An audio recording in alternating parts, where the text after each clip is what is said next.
അത് വന്ന സമയത്ത് അവന്മാർ ഒരു കമ്പെടുത്ത് എറിഞ്ഞ് കളിക്കായിരുന്നു. പന്ത് കളിക്കുന്നതിന് പകരം കമ്പെടുത്ത് എറിഞ്ഞ് കളിക്കായിരുന്നു. ആ കമ്പ് ശരിക്കും ഞങ്ങളുടെ ഭാഗത്തേക്കാണ് വന്നത്.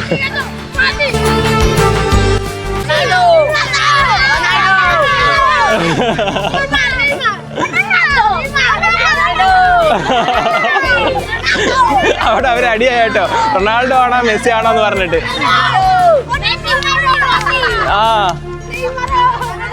ഇന്തോനേഷ്യൻ ഗ്രാമപ്രദേശങ്ങളിലെ സ്ഥിരം കാഴ്ചയാണിത്.